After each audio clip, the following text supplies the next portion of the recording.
사진이 찍혀 있어요. 그래서 니나 부모님이시냐? 그래도 그랬대. 내가 근데 얼굴이 많이 있다. 니네 엄마 아빠를 내가 어디서 봤지? 문선명이야. 문선명 사진 딱 붙여놓고 우리 엄마 아빠래. 통일교 신자였던 거죠. 근데 내가 얼굴이 많이 있다? 당연하지. 문선명이니까 얼굴이 많이 있지. 그러면 내가 그때 생각하기로 문선명은 자기 자신을 하나님이라고 또는 자기 메시아라고 스스로 알고 있었을까요? 아니죠. 네? 문선명을 생각해. 문선명이 스스로 자기 자신은 나는 하나님이다, 하나님의 보내신 자다 또는 메시아다 이런 생각을 하고 있었을까요? 아니요. 안 했으면 사기꾼이고. 살고 하고 있어요. 했으면 네? 정신남. 했으면 정신병자. 정신병자. 예수님은 진짜 자기 자신이 하나님의 아들이라는 걸 아셨을까요? 예. 자신이 그렇게 말씀하시죠. 알았어요. 왜 몰라? 알았지. 내가 질문하면 저렇게 질문이 나온다니까. 목사님 정말 예수님 하나님의 아들인지 믿으세요? 이렇게 나와. 예수님이 정말 자기 자신이 하나님의 아들인 걸 아셨겠느냐? 라는 질문이 여기 이러한 과정 속에서 나오는 거예요. 그럼 예수님께서 자기 의식을 가졌다고 하는 예수님의 자기 의식이 복음서에서 말하고 있는 복음서의 진술들이 신뢰성이 있느냐? 이게 이야기예요. 복음서에서 말하고 있는 예수님의 자기 이해가 믿을만하냐라고 하는 이야기예요. 예를 들면 제가 학교에서 예를 드는 대로 해줄게요. 전두환의 전기를 장세동이 썼어요. 다 알아듣죠? 전두환 전기를 장세동이 썼어요. 믿을만할까요? 믿을만하지 못할까요? 믿을 수 없죠. 믿을 수가 없죠. 왜? 자기가 쓰고 당사자. 당사자가 아니라서. 아니 그다음에 과장하고 그렇죠. 거시한 거를 장세동은 전두환을 이 나라의 민족의 영도자로 생각하는 믿음을 가지고 있는데 그 사람이 전두환에 대해서 전기를 쓰면 그 믿음에 따라서 전도를 썼을 거 아니야. 그러니까 그 책은 장세동의 입장에서 다시 재조명해서 읽어야 돼요. 이해했어요? 시간은 다 돼가는데. 그럼 마찬가지로 복음서에서 복음서를 쓴 제자들은 예수님을 어떤 분으로 믿었어요? 메시아라고 믿고 메시아라고 믿는 믿음 가지고 썼단 말이에요. 믿을만해요? 믿지 못해요? 믿을만해요. 이런 기본적인 생각에서 신학이 출발되는 거예요. 근데 양쪽의 차이는 네. 장세동은 얼마든지 정치적으로 거짓일 수 있지만 사복음서의 자 이제 마지막에 마무리 되어가니까 성령의 도움을 쓰셨기 때문에 자 그런데 진실을 이제 쓰셨죠. 복음서의 진술이 제자들의 믿음에 의해서 기록된 거니까 그 믿음을 다 빼버리고 예수님이 진짜 했던 행동들만 추려본다면 가능하겠냐? 뭐 말인지 알겠죠? 복음서를 못 믿겠다는 사람들이 있으니까 그럼 너 믿는 게 뭐야? 라고 물어보는 거예요. 대화를 안 하고 너 이 새끼 믿음도 없는 놈이니까 나 말도 안 할 거야. 이러면 학문이 발달하네요. 그래 네가 복음서에 못 믿겠다고 그러니까 그럼 네가 복음서 중에서 믿을만하다고 한 것이 있을 거 아니야. 얘네들이 장세도 그 중에서 100% 다 못 믿겠어요? 믿을만한 거 있을 거 아니야. 그럼 네가 믿을만한 게 뭐야? 믿을만한 걸 빼자.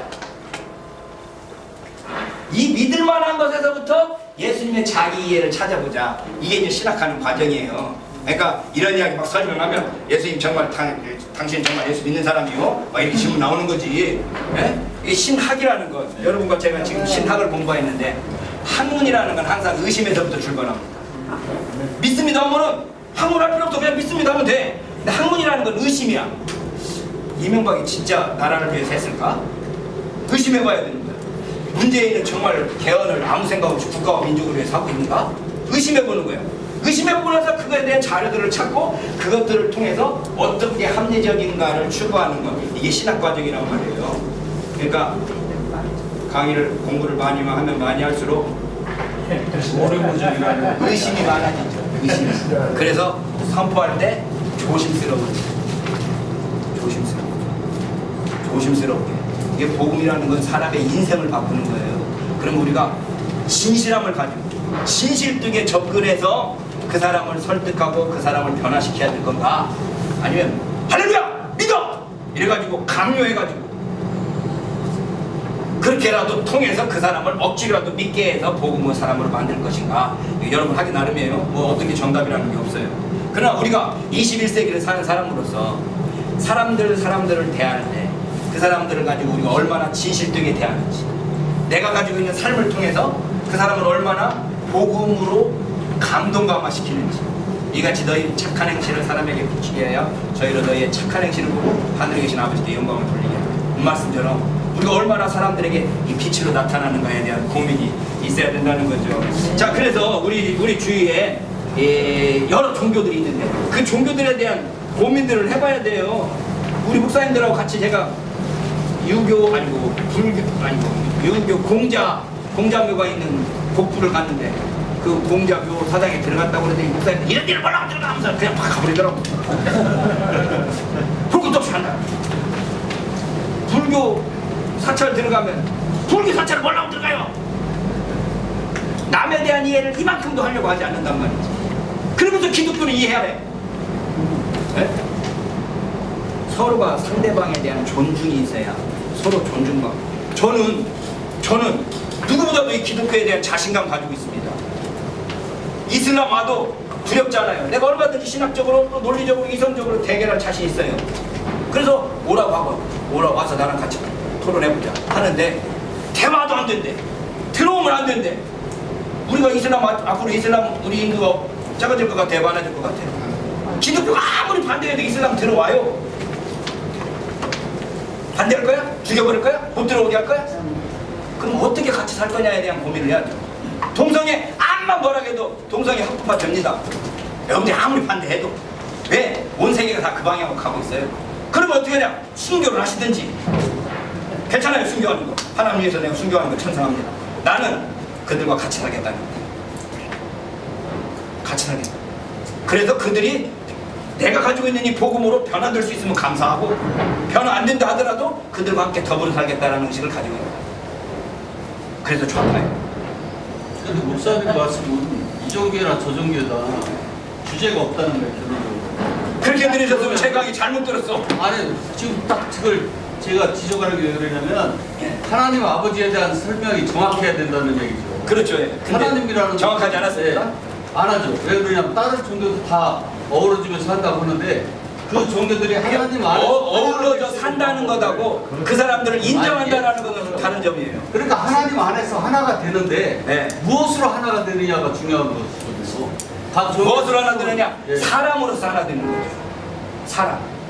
저도 사람이고 동성애자도 사람이고 제가 불교 믿는 사람도 사람이고. 그래서 말씀드리는데 네. 하나님께서 말씀하시면 너는 어느 사람도 정죄하지 말라고 그래요. 예, 그렇죠. 그리고 제일 중요한 것은 하나님은 빛과 진리와 그런 말씀이죠. 사람과 선으로 하나가 되리라 그랬어요. 그러니까 종교가 다르다고 하더라도 결론적으로 하나님이 보시기에 그 네 가지를 기준으로 해서 평가를 하신다는 얘기예요. 하나님께서. 예. 하나님께서. 예. 하나님께서 평가하시죠. 그렇죠. 예. 예, 우리가 평가해요? 예. 그러니까 그 우리가 무언가가 평가하는 건 있어야 아니란 돼요. 말이에요.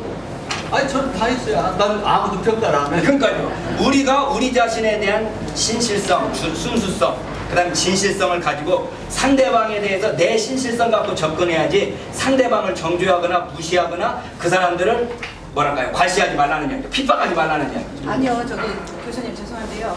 우리가 저기를 저는 시학교에서 이런 질문 나오는 건 좋다고 보고, 네네. 그리고 이거에 대해서 제가 기분 나쁘지 않아요. 왜냐하면 워낙 당하니까. 근데 제가 왜 이야기를 하느냐, 기독교가 좀 더 넓어지길 바래요. 여러분 마음이 좀 넓어지길 넓은 바래요. 마음을 갖는 건 좋은데요. 성경 말씀에 우리는 기존의 성경 말씀이거든요. 그렇죠. 예, 성경 말씀이에요. 이해가 신약이죠. 오케이. 그러면 주님께서는 하나님께서는 동성애 남자가 서로 근친하는 거 너무 싫어하는 거고 그건 죄라고 법을 규정을 해놨거든요. 근데 동성애를 우리가 멸시하는 건 아니에요. 그분들이 잘못해서 우리 기도에서 그거는 죄니까 그거는 하지 말고 하나님께 자, 돌이켜라. 동성애 이해하는 복잡하니까 그만 놔두고, 동성애를 죽이라고 그랬을 때 성경에서 죽이라는 사람들이 동성애 뿐입니까? 아니 그러니까 다른 것도 있는데 근데 왜 이렇게 그 전에 전사님이시라고 그랬나?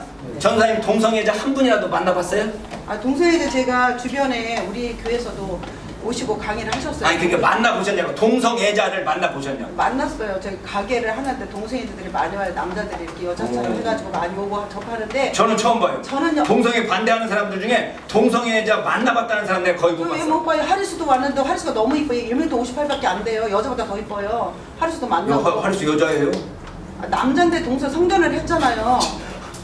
그렇게 하신 분들이 봤는데요. 네. 그분들의 영혼은 불쌍히 여기지만은 네. 동성애를 하는 건 하는 게 원치 않아요. 그러니까 우리가 동성애 합법화는 하는 건 하는 게 원치 않은데 동성애들을 불쌍히 여겨야죠. 그분들을 그 영혼을 끄집어내야죠. 근데 동성은 합법화돼서 동성애를 같이 결혼하는 거 허용하는 건 성경에서 금하는 거거든요. 근데 이걸 정부에서 신학을 지금 공부하는데 그거 따지지 말고 허용하기 때문에 안 된다는 아니, 거죠. 예, 그래요. 어쨌든 동성애는 더 봅시다. 동성애는 우리 교인들도 난리치니까 좀 더 봅시다. 예, 질문. 목사님, 네. 지금 오늘 목사님 말씀하시기에 네, 그것도 저도 인정을 하지만 네. 앞으로 우리가 이슬람교나 네. 진짜 이슬람교가 우리 진짜 날로 많아지고 지금 세계적으로 지금 계속 늘어나고 이제 지금 실제로 지금 그렇게 되어가고 있는 것도 목사님 말씀하셨지만 저도 그걸 인정하고 있거든요. 왜냐하면 다니면서도 이슬람교라고 자신을 해가면서 내놓는 사람들도 있어요. 그리고 이제 조금 더 동성애도 있었고 근데 우리가 지금 마지막 때는 그걸 공존해야지 된다 그러지만 우리가 마지막 때는 내 영을 관리할 때잖아요. 내 영을 지키고 그 이슬람교에 내가 빠져가지고 같이 그들과 함께 할 수는 없잖아요. 그렇지만 교수님 말씀 마지막 때 그거를 내 영을 관리할 수 있도록 어떻게 기독교에서 지금 대책하고 있는 거는 있는지요. 자, 제가 말씀드리는 건 기독교는 자기 관리의 종교가 아니고 다른 사람들을 복음으로 인도하는 종교예요. 그렇죠? 그럼 다른 사람들을 복음으로 인도하기 위해서 우리가 어떤 태도를 가져야 될 것인가에 대한 저는 방점이 있는 거고, 그런데 복음에 대한 제대로 된 이해를 가지고 그 사람들을 어떻게 대하고 어떻게 접근할 것인가에 대한 고민을 해보자는 얘기예요. 난 정답을 이야기하는 건 아니에요. 그러나 제가 지금 이야기하는 건 여러분들이 이렇게 질문이 많을 정도의 이슈가 되는 문제인데 아무도 제기하지 않는 이슈들을 제가 지금 제기했어요. 고민해보세요. 그런데 이 고민이라는 건 뭐냐면 많은 정보가 필요해요. 한쪽으로 편향되는 정보가 아니라, 예를 들면 동성애를 이야기하면 동성애를 찬성하는 사람들은, 예수 믿는 사람 중에 동성애 찬성하는 사람이 있어요. 인정하지 않는 사람들이 있어요. 반대하는 사람이 있어요. 그 한쪽 말만 듣지 말고 양쪽 말을 다 들으면서 이 사람들은 왜 찬성할까? 이 사람들이 찬성하는 논리는 뭘까? 성경은 반대하는데 이 사람들은 그 성경을 어떻게 해석할까에 대한 관심을 가져야 돼요. 이거 다 놔둬버리고 이 성경에서 이렇게 말했으니까 이렇게만 해야 됩니다 라고 하는 너무 고집스러운 모습들을 가지지 말고 좀 열려있는 모습을 가졌으면 좋겠다라는 게 제 지금 이야기예요. 저도 동성애에 대한 이야기를 우리 목사님들하고도 대화하고 이렇게 할 때 내가 좀 모르는 부분이 있구나. 그러면 제가 좀 더 공부하고 더 연구하고 그럽니다. 근데 동성애에 대해서 아는 게 없더라고. 만나보지도 않았고. 또요, 질문 있으면 하시고, 없으면 우리 박 목사님, 백 목사님 기도하고 끝내죠. 제가 기도하기는 흥분해가지고 그럴지 모르니까 우리 목사님께서 기도해 주시고, 여기 카메라는 끄죠. 우리 목사님 기도해 주심으로 마치겠습니다. 뭐 하실 말씀 있으면 하시고.